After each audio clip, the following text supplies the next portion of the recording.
Kami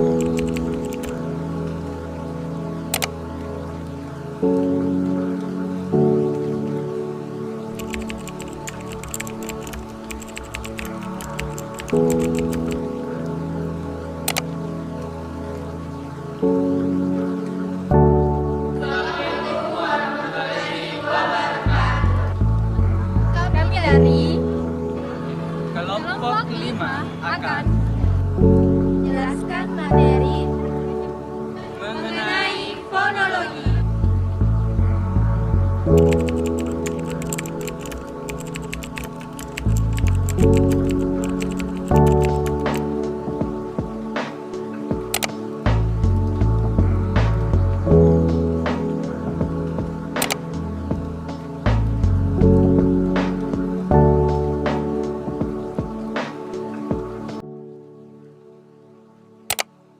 Struktur fonologi bahasa Indonesia. Nah, sebelum kita membahas lebih lanjut mengenai materi fonologi bahasa Indonesia, kita terlebih dahulu harus mengetahui unsur-unsur atau struktur apa saja yang termasuk dalam materi ini. Nah, tapi sebelum itu, apa sih struktur itu? Struktur adalah penyusunan atau penggabungan unsur-unsur yang terkait dalam satu material atau objek. Nah, karena kita di sini membahas mengenai fonologi bahasa Indonesia, apa saja sih yang termasuk dalam unsur-unsur fonologi bahasa Indonesia? Nah, di sini kita akan membahas mengenai pengertian fonologi, ilmu yang tercakup dalam fonologi, sistem fonologi dan alat-alat ucap, jenis fonetik dan fonemik, dan klasifikasi bunyi, difton, unsur suprasegmental, dan silabel. Nah, untuk penjelasan lebih lanjut, mari kita bersama-sama simak videonya. Di sini saya akan menjelaskan tentang pengertian fonologi. Secara etimologis, kata fonologi berasal dari gabungan kata fon yang berarti bunyi dan logi yang berarti pengetahuan. Dengan demikian, fonologi dapat diartikan sebagai pengetahuan atau ilmu mengenai bunyi. Namun, bunyi yang dipelajari pada fonologi spesifik mengenai bunyi ujaran yang dihasilkan oleh alat ucap manusia. Seperti yang dikemukakan oleh Kair 2015, bahwa secara umum fonologi dapat diartikan sebagai bagian dari kajian linguistik yang mempelajari, membahas, berdiskusi, dan menganalisis bunyi ujaran yang dihasilkan oleh alat ucap manusia. Kair juga menekankan bahwa dalam mempelajari fonologi, objek studinya adalah bunyi bahasa sebagai satuan terkecil dari ucap bersama dengan kombinasi bunyi yang menghasilkan suku kata serta unsur suprasegmentalnya seperti tekanan, nada, hentian. Berikut adalah beberapa pengertian fonologi menurut para ahli. Pertama, fonologi merupakan cabang linguistik yang menyelidiki bunyi-bunyi bahasa menurut fungsinya. Kedua, marsono-fonologi atau fonemik merupakan cabang ilmu linguistik yang meneliti bunyi bahasa dengan melihat fungsi bunyi sebagai pembeda makna dalam suatu bahasa.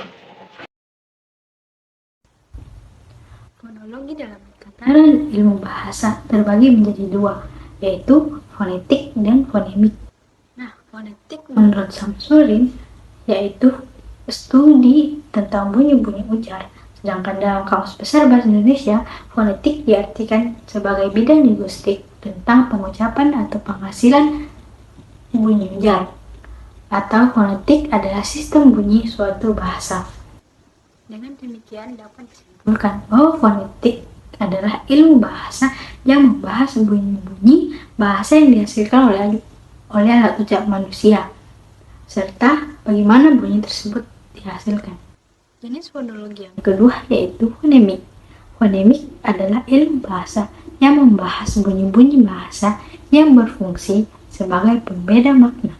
Terkait dengan pengertian tersebut, fonemik menurut Kamus Besar Bahasa Indonesia yaitu yang pertama, sebagai bidang linguistik tentang sistem. Yang kedua, sistem fenom suatu bahasa. Yang ketiga, prosedur untuk menentukan fenom bahasa. Jika dalam fonetik mempelajari berbagai macam bunyi yang dihasilkan oleh alat-alat ucap manusia, maka fonemik mempelajari dan menyelidiki kemungkinan-kemungkinan bunyi ujar yang manakah yang dapat mempunyai fungsi untuk membedakan arti. Cher mengatakan bahwa fonemik mengkaji bunyi bahasa yang dapat berfungsi membedakan makna kata. Misalnya bunyi kata rabu dan labu. Jika dilihat perbedaannya hanya pada dalam bunyi R dan L.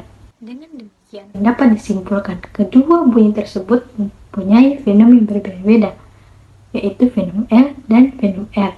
Sebagai bidang yang berkontribusi dalam deskripsi dan analisis bunyi-bunyi ujar, fonologi berguna bahkan sering digunakan oleh cabang-cabang linguistik yang lain, misalnya morfologi, sintaksis, dan semantik.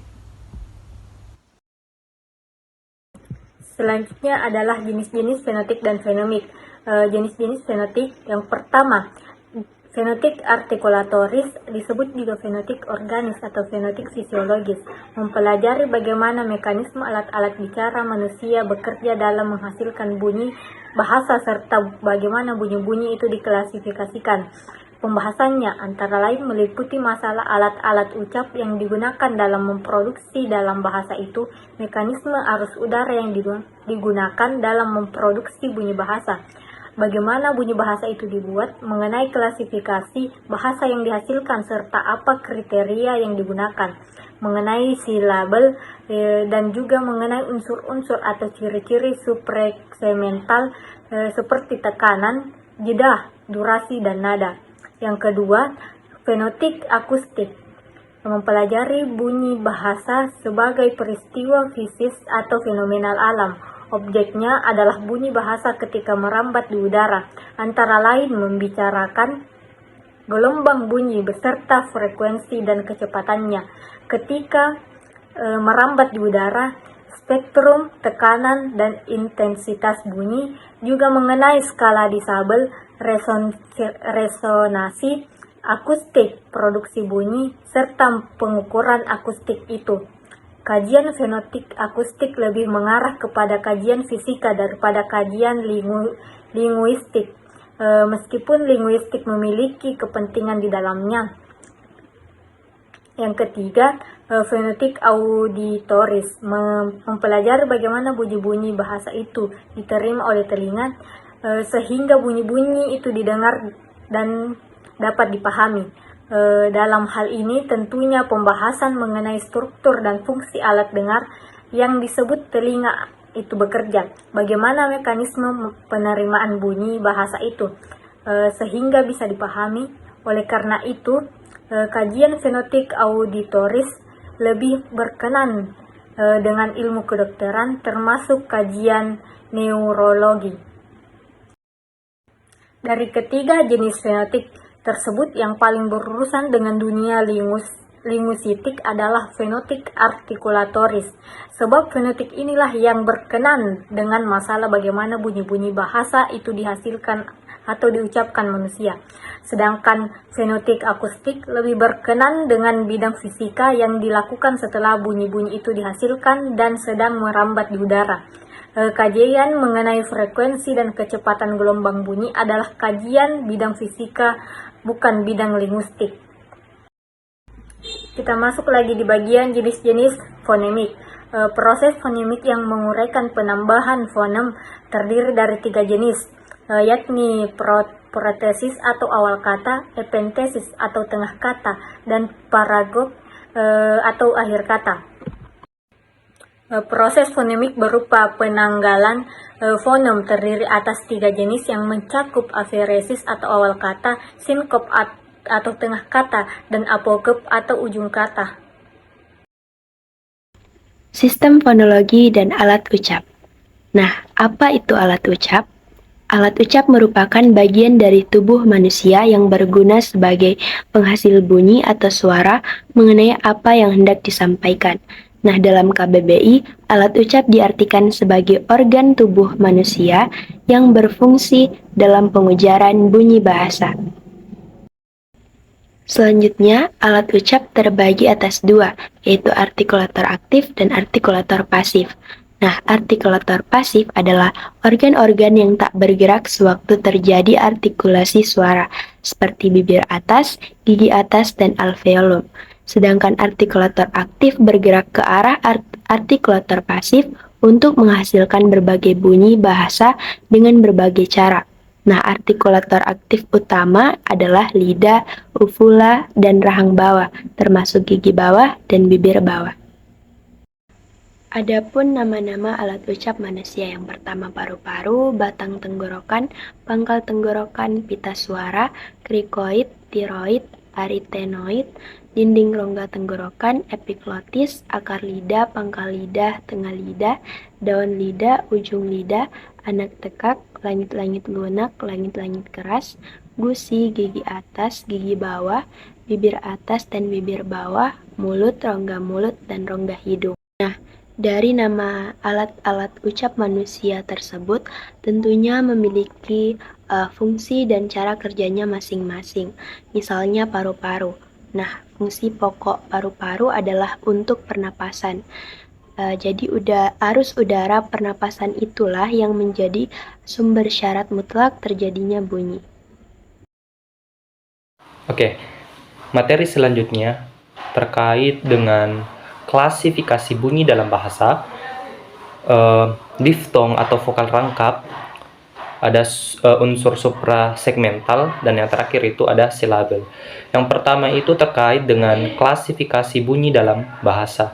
Di sini itu terbagi lagi menjadi 3. Ada itu bunyi vokal, ada bunyi konsonan, ada bunyi semi vokal.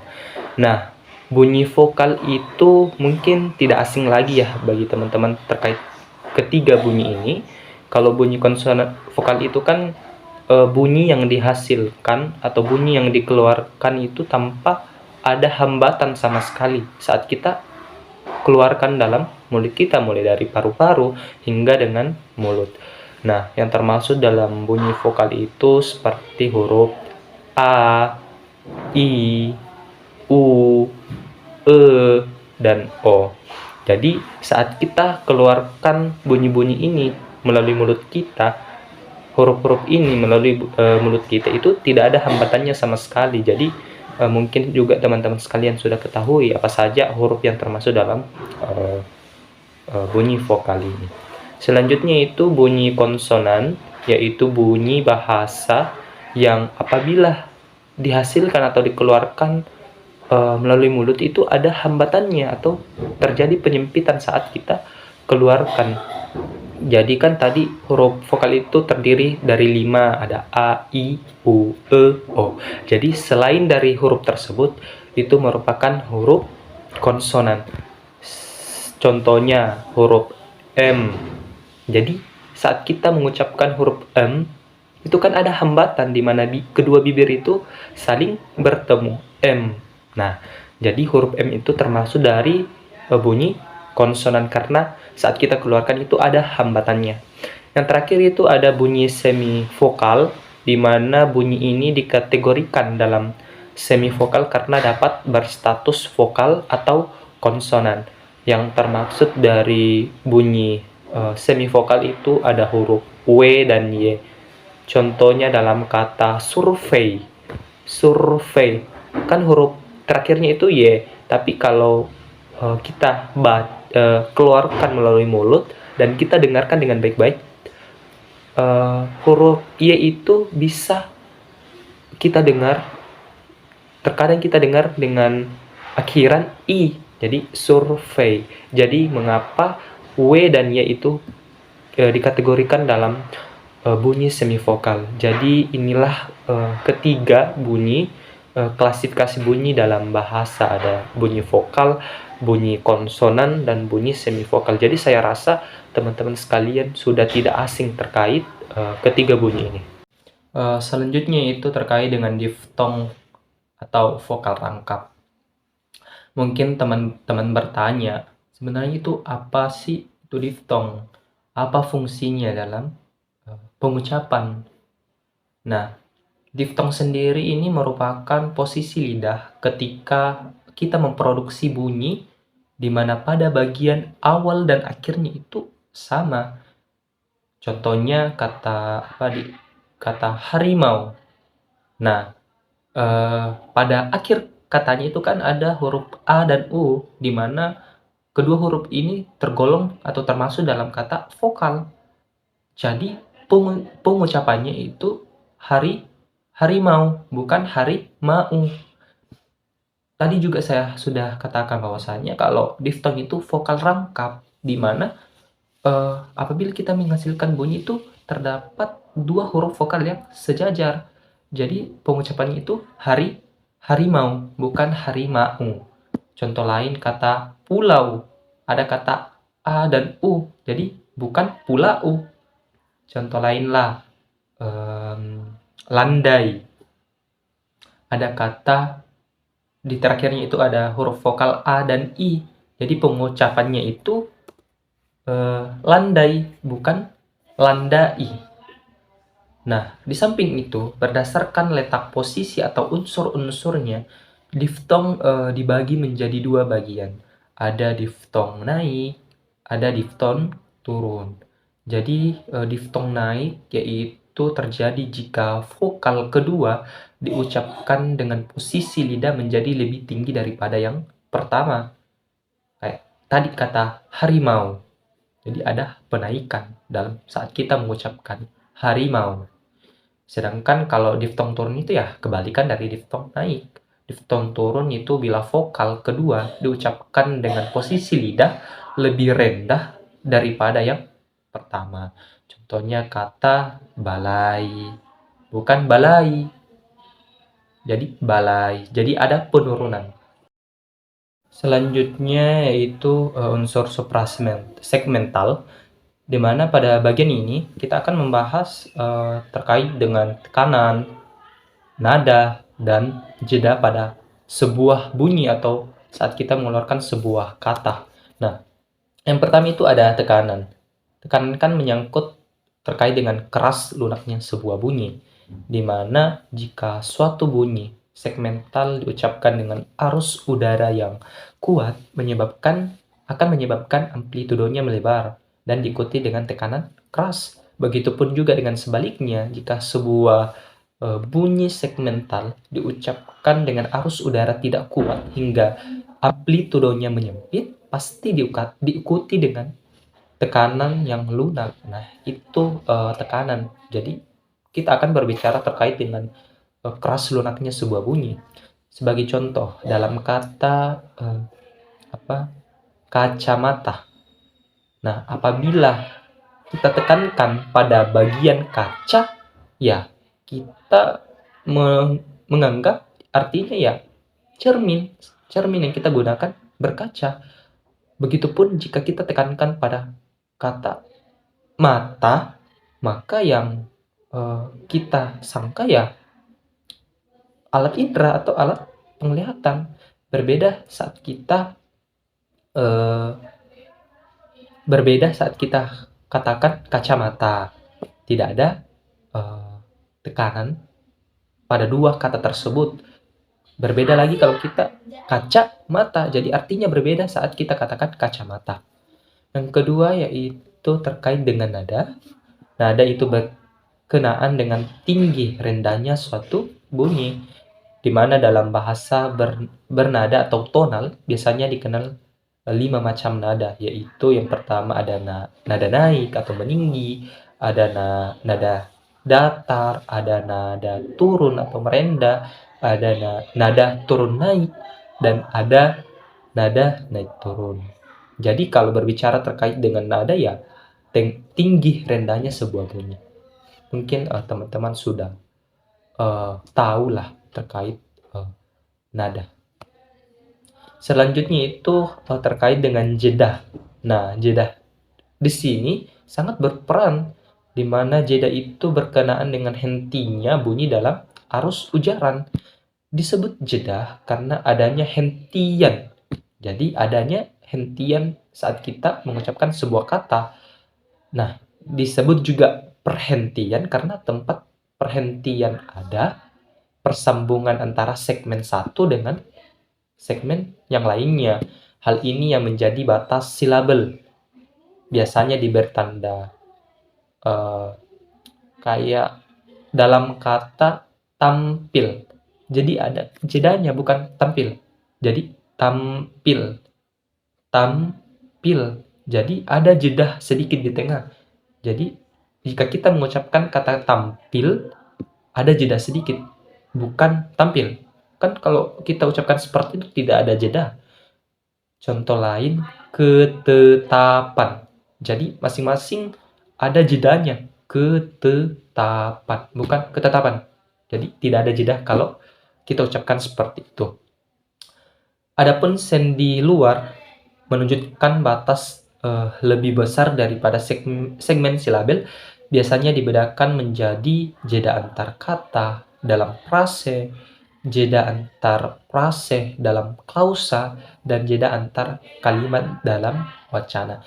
Jadi kalau jeda ya adanya perhentian saat kita mengucapkan atau mengeluarkan sebuah kata.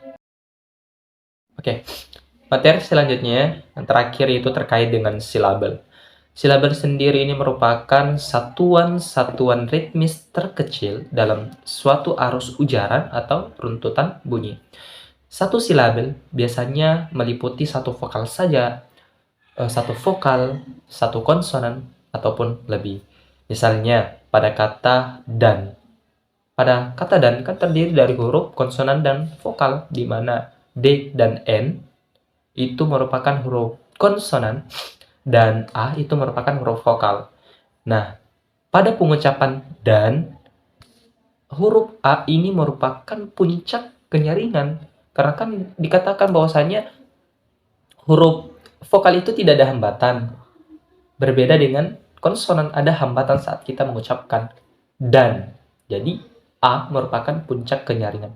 Akan tetapi, sebuah konsonan yang baik, yang bersuara ataupun tidak, kemungkinan juga dapat menjadi puncak silabis seperti pada kata bottle dalam bahasa Inggris, di mana terdapat dua buah silabis, yaitu bot dan L, yang berupa silabis konsonan. Jadi kadang juga konsonan yang baik itu merupakan puncak kenyaringan, seperti dalam bahasa Inggris kata bottle.